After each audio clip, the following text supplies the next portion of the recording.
So the Sacred Artistry Summit is just that. I'm gathering 20. Well, I might have more than 21 now. I don't know. I've been talking to so many, and it's been really fun putting it together. But I have incredible humans such as yourself who are coming to share their stories, their knowledge, their wealth, actionable steps. They're all bringing free gifts, which could be in the form of handouts, could be in the form of opportunity, could be in the form of connection, could be in the form of video modules. I mean, there's a lot of handouts and free giveaways. But the most important, the meat of this opportunity is that artists are going to leave this experience going, okay, I'm clear now on what I get to do next. I have some actions that I'm clear I want to take, and I can see the path toward my vision now. Hello and welcome to the Songwriting Podcast, where we build our songwriting muscles together. This is a very special episode because today I'm going to get to tell you about an amazing and very exciting summit that I'll be a part of very soon called the Sacred Artistry Summit. Now, this event was created with love by my friend, award-winning recording artist and sacred artistry coach, Honey Larochelle. And she's on today's episode to tell us all about it. Now, before we go any further, don't forget to subscribe and leave reviews, leave comments, share this with everyone, and so on. It really, really helps to get the show out there and to help more songwriters and musicians to reach their full potential. And I really, really appreciate your help. All right. Now, at this summit, Honey and I are going to be talking about why quantity and quality are the same thing in songwriting. And I'm going to be sharing some of my personal journey and how I ended up being who and where I am today. And I am super excited. Now, the summit takes place on May 12th, 13th, and 14th of 2022. And it's chock full of juicy stories, inspiring nuggets of wisdom, actionable steps you can take and use right now to increase your income, status, or creativity. And plus, there are going to be many high-value giveaways. You know, who doesn't love that? So, also, the best part, it's completely free.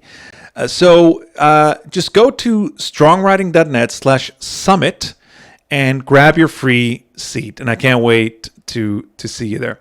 Now, there's a lot more to this, and I'm going to let Honey tell us all about it. So let's watch my conversation with Honey Larochelle, and I will see you at the Sacred Artistry Summit very soon. Until then, enjoy our talk. So welcome, Honey Larochelle, to the Songwriting Podcast. Welcome to my new studio. It's not really. I just moved things. I just tidied up. But thanks so much for being here. Start.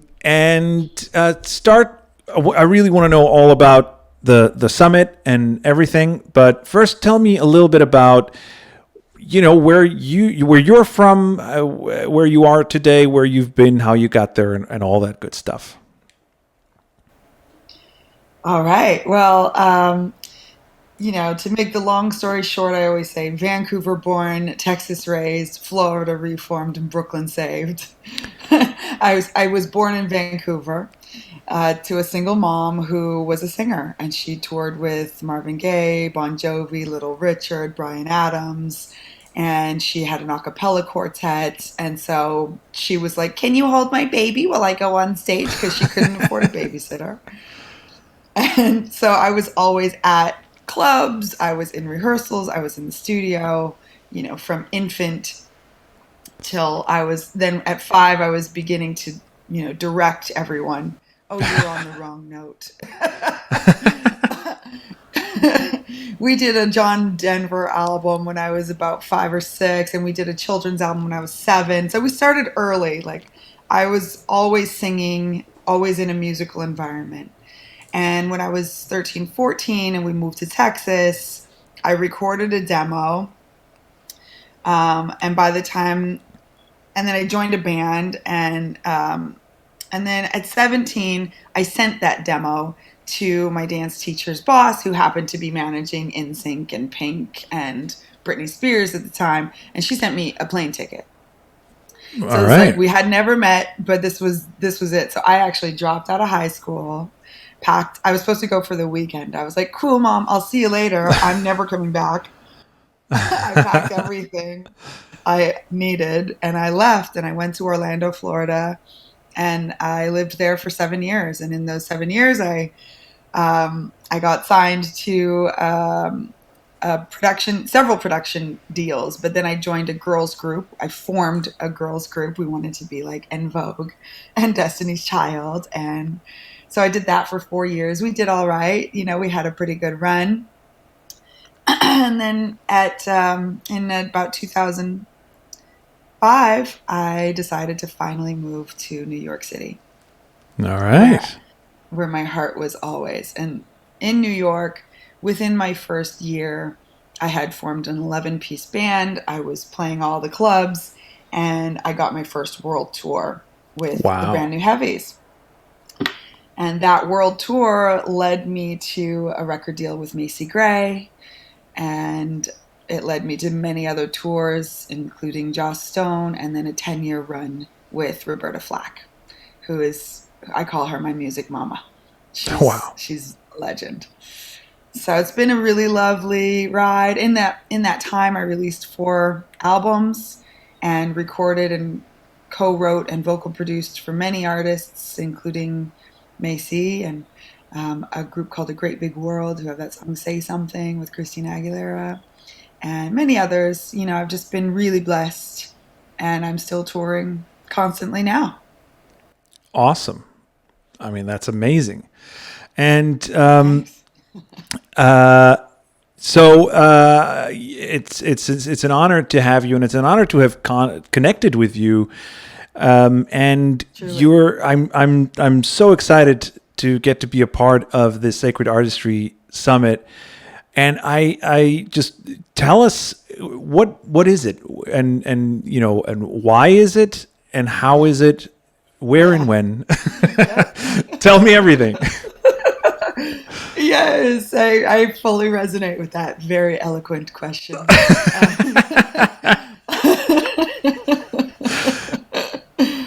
Um, okay, so Sacred Artistry is my baby, and it was born out of a pretty severe depression that came around the pandemic when I heard this term essential worker for the first time. Yeah. And I made up a story that said, well, artists, musicians, we're not essential. Like, we're not saving anybody's lives. We're not in the hospitals in the forefront. I made that up. I know now that I made that up, but I went through a very severe depression believing it for a second. Yeah. And I realized that there's a lot of artists who are still in this starving artist, musicians will always be broke narrative. Yeah. And we aren't that important. We don't really matter. And it's like, please listen to my music. And you're coming to the industry. You're presenting your art as with your hand out. Would you please like me? Would you please Yeah. support me? When really, every single artist is unique, sacred, special, worthy, Hmm. and it takes us knowing that about ourselves for others to recognize that within us. Yeah. And sometimes for us to know that about ourselves, we get to have a few successes. We get to have a couple success stories where we can look and go, "Hey man, I killed that. I did that. Hey, that shit is fire." Yeah. We get to have a couple successes. So the Sacred Artistry Summit is just that. I'm gathering 20. Well, I might have more than 21 now. I don't know. I've been talking to so many, and it's been really fun putting it together. But I have incredible humans such as yourself who are coming to share their stories, their knowledge, their wealth, actionable steps. They're all bringing free gifts, which could be in the form of handouts, could be in the form of opportunity, could be in the form of connection, could be in the form of video modules. I mean, there's a lot of handouts and free giveaways. But the most important, the meat of this opportunity is that artists are going to leave this experience going, Okay, I'm clear now on what I get to do next. I have some actions that I'm clear I want to take, and I can see the path toward my vision now. Yeah. Because a lot of us are like, well, I just want to reach the people. I just want to touch and reach the people, which is nice, but if that's as far as your goal setting goes, that's as far as your career will go. The Yeah. universe is always being incredibly obedient and will Yes. deliver exactly what you ask for if you're willing to ask clearly. Yeah, I think I resonate with that so much, and I think it's such a great message. And and what you were saying, well, first of all, I think we all got a little bit depressed, and some deeper than others. But I think that one of the things that I realized in the pandemic was sort of similar to what you were saying about artists. Are we essential or are we not? I mean, I think that imagine a world without music, and Most definitely you we know, are. and We most definitely are. yeah, and I sort of came to it was a weird experience for me because I've never been a spiritual person. I've never been I've never been religious, and I've never I never gotten that. And I was going through. Do you know The Artist's Way? I talk about this every single episode, I think. Yes, of Yeah. course. So I was going through The Artist's Way, and there's a lot of spirituality in that book. And it was, to begin with, it was kind of awkward for me because I was like, yeah, I don't really, this doesn't speak to me. But then I realized that creativity in itself is spiritual. Whether you attribute it to, whether you attribute it to something inside yourself or outside yourself is kind of irrelevant, as long as you realize that it's something that's beyond your control. And that to me kind of opened my eyes. Oh my God, no, I am actually a spiritual person. I just don't believe in a God. But that doesn't mean that, I'm any less spiritual. And I think that it really, really helped me to just to look at life kind of differently. And so, Yes, listening I to think no you talk matter. about, sorry. No, please go on. No, I was just going to say that listening to everything that you just said, and listening and reading what you've written, and in researching this, and getting to know what's happening at the summit and all of that, it's just got me so excited because it really resonates with this thing that again, and it was, I guess, in a way similar because this is something that I also went through during COVID, and it's just got me very excited. I think there's no mistakes. It's very clear that, we met for a reason. And I love that this is the experience that you're in and just sort of like, or that you've just had where you're discovering your spirituality and that you've also discovered your worth. Because I think that we connect a lot of our creativity to our worth. Oh yeah. And, oh, I'm not feeling very creative. I ain't worth nothing today.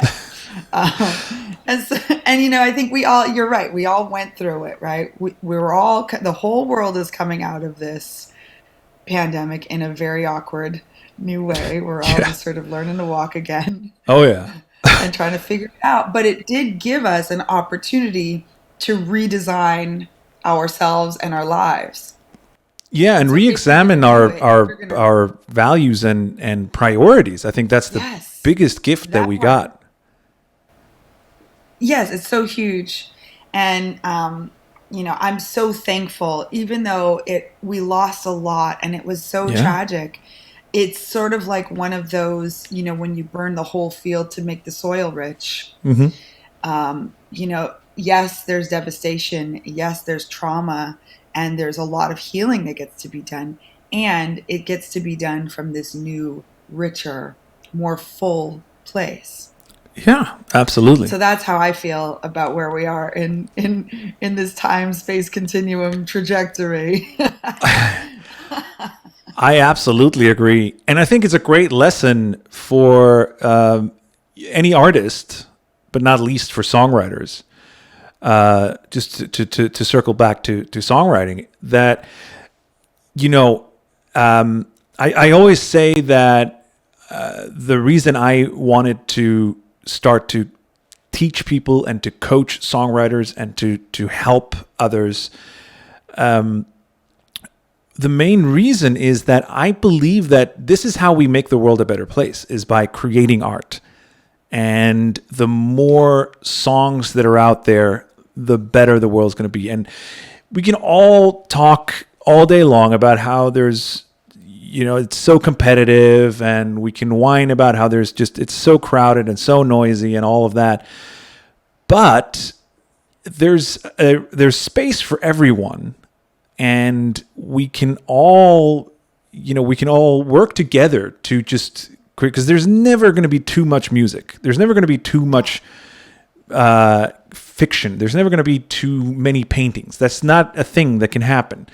And I'm always a little bit annoyed, even though I get it. I understand songwriting competitions and all of those things. Mm-hmm. But at the same time, I'm never excited to be a part of it. I can see value in it for people who are into that kind of thing.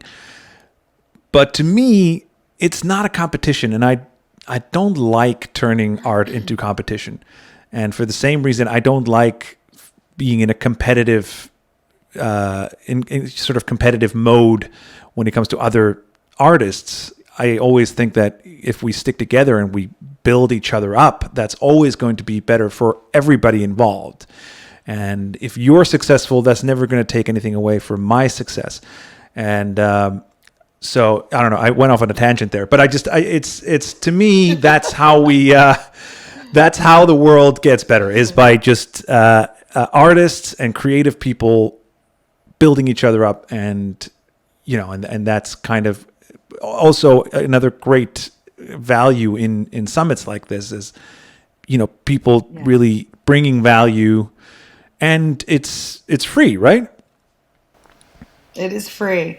Yeah, I want to respond to what you said, though, because I think that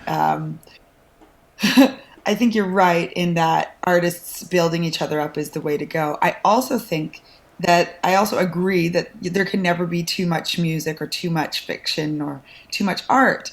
However, every human who gets this short life, who get this little journey, only has so many opportunities to experience so many things, right? Because we are limited by time and space. True. And so, even though there can never be too much art in the world, every person only gets to experience as much as they can in this short time. Yeah. So there is it's not a competition for who's better or worse or who gets to succeed and who doesn't. No. But there is a competition for people's attention. And there is a competition for people's time, because we don't get any time back. That's the most precious commodity. That's true. But I think that when it comes to especially music, because music it's different from a novel. A novel is a serious time commitment. A song is a pretty minimal time commitment. And so I think that you're not, yes, you might be competing for that initial attention. But I think in terms of fans, you're either going to like my music or not. And the other person, if you like their music better than mine, I'm not going to change that. And then I'm happy for the artist, and I'm happy for the person to have discovered the artist. And there's going to be so many people who never discover you, who don't get the pleasure. And so, True.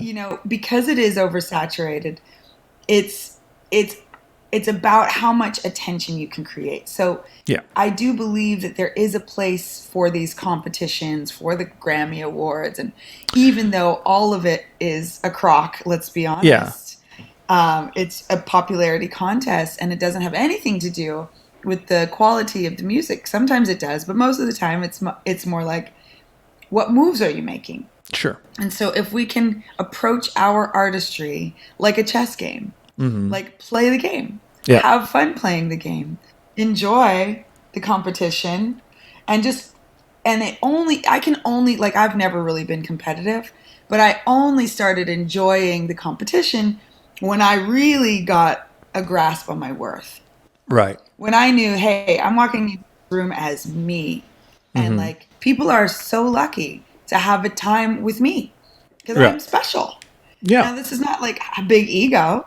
It's just actually knowing I contribute to the spaces that I'm in, and I am a light, and I am a generous, nurturing being. And so, and the music that I make is incredible. It Yeah. touches and moves and it gives you chills, and I can offer that experience, and I know that about myself. Yeah. And now, when I go into a competitive environment, even if there's someone who can offer even more, who's incredible, who's clearly like stealing all the attention, then I'm just like, wow, you're so amazing. What you do is incredible. And who Yeah. I am is still incredible. It doesn't take away, you know? Yeah, I think that's. I think we're sort of saying the same thing. Saying the same thing. Because Yeah. I think that this having that confidence and knowing your worth is a result of your well, it's not a result, but I think it goes hand in hand with bringing value to other people. Like you said, you build up other people. That's you're a generous person. That's where your part of your worth comes from, right? And so Yeah. to me, it's you're never going to lose by being generous, and you're never going to lose by Amen. bringing other people value. And Amen. the more value you bring, the more you're going to stand out. And Yes. so yeah, I think that yes, you're competing for attention, but ultimately, you connect with people, and while on the surface, yes, I mean, I have friends who make similar music to me, and they are, in the same space. So in a sense, we're competing for attention. But at the same time, if I get more attention, then I bring attention to them as well. So Yes. it Absolutely. always comes around to the same thing, I think, which is, I think you're totally be right. genuine, be generous, and serve people. Amen. And that's what we're going to do at the summit. That the whole point is to serve. Is Awesome. none of us can succeed just on writing good songs. If you only write good songs, you don't stand a chance. Yeah.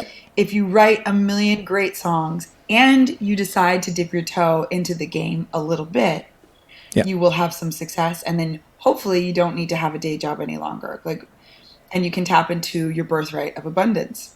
Yeah. So we're here to not only give you tips on writing better songs that will attract more fans, that will get more attention, but also like, here's what you do with that song. Do we want it sitting in our computer graveyard of death where it just sits there and we know it's there? And maybe our 10 best friends know it's there, and our mom and our auntie too. But like, if you want it to come out and actually make a dent and get some attention, how do you best do that? Yeah. And that's a question that is continuously evolving. And the answer is continuously evolving. And so we're bringing people to this summit who can give us all of those answers, because you should be an incredible songwriter.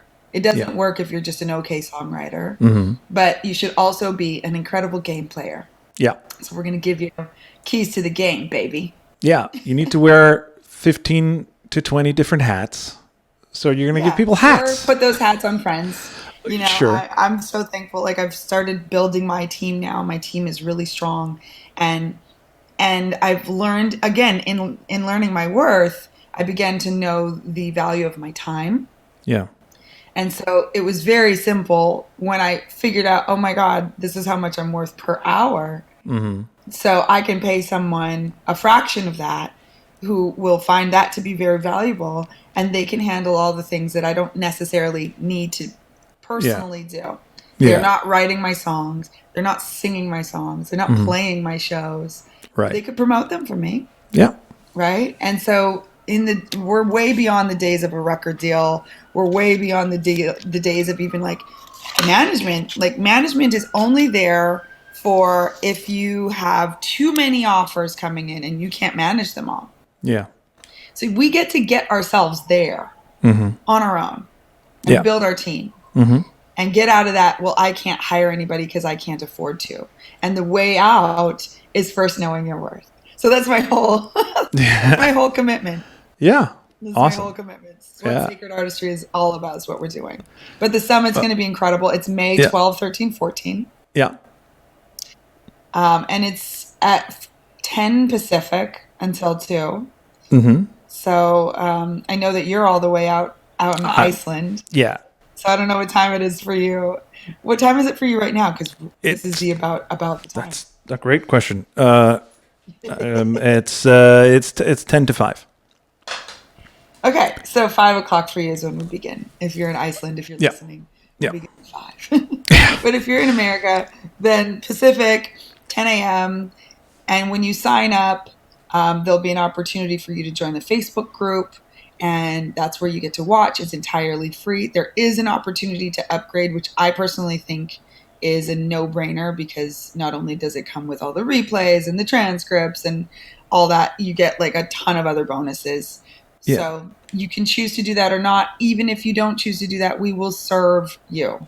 Yeah. We're dedicated to being generous. Yeah. I'm really excited to interview you. Oh, I can't wait. That it's gonna be fantastic.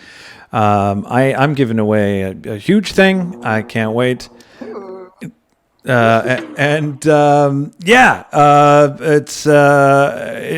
gonna be fantastic. So it's the 12, 13, 14 of May.